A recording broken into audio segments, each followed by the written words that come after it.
What if I told you the smartest financial move you've ever been told to make is actually costing you thousands of dollars every single year? And not just a few thousand. We're talking about life-changing money over the course of a decade. I'm talking about your emergency fund, that sacred pile of cash sitting in your savings account, the one every financial guru tells you to protect with your life.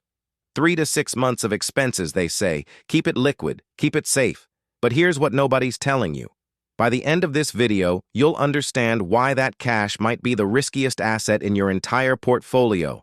And no, I'm not going to tell you to YOLO everything into crypto. That's not what this is about. Let's start with the silent killer that's eating your emergency fund alive right now. Inflation. In 2023, inflation peaked at over 9% in the US.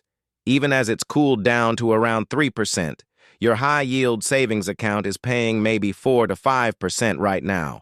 Sounds okay on the surface, right? You're keeping pace, but you're not. And here's why.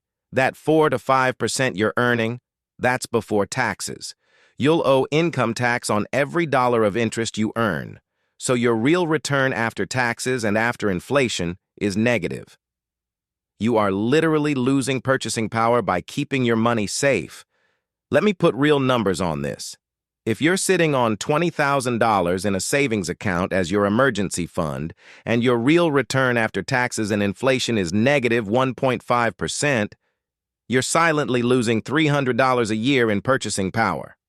Over 5 years, that's $1,500 that just vanishes. Poof, gone. And you did everything right. But wait, it gets worse. Let's talk about opportunity cost. This is the real gut punch. Since 2013, the S&P 500 has averaged roughly 10% annual returns after dividends. Even a conservative 60-40 portfolio has returned about 7% annually over the same period. Meanwhile, your emergency fund earned 2% if you were lucky back then, maybe 4 or 5 now. So let's do the math on what that actually costs you. If you had $20,000 sitting in cash for the last 10 years earning an average of 3%, you'd have about $26,800 today. Not terrible. But if that same $20,000 had been invested in a basic index fund averaging 10%, you'd have over $51,800. Read that again in your mind. The difference between safe and invested over a single decade is nearly $25,000. On just 20 grand. That's a used car. That's a year of in-state college tuition. That's a serious chunk of a house down payment. Gone because you were being responsible. Now I know what you're thinking. But what if I lose my job? What if my car dies? What if there's a medical emergency? I need that cash. And you're not wrong to think that.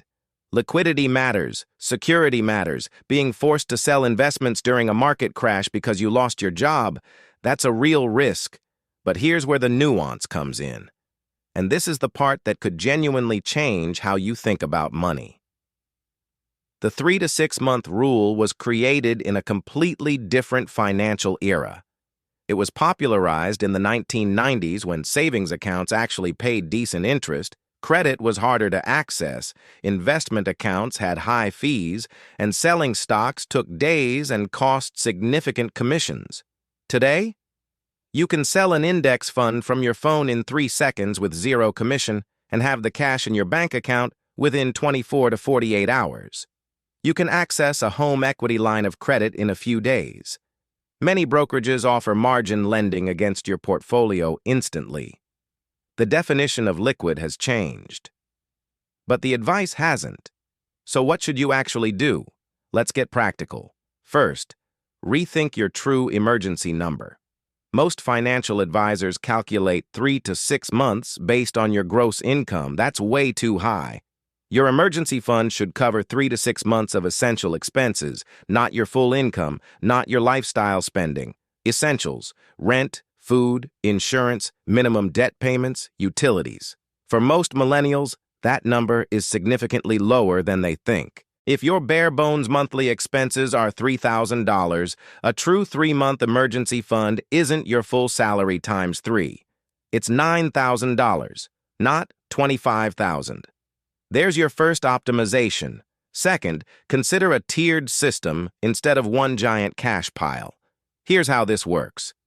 Keep 1 month of essential expenses in actual cash, maybe a money market or high-yield savings account. That's your immediate oh crap fund. The car broke down, the refrigerator died, unexpected medical copay kind of money.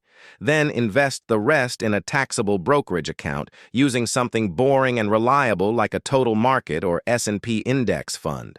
If a real emergency hits, you have credit cards to float immediate expenses, then you sell a portion of your investments to pay off the card before interest hits.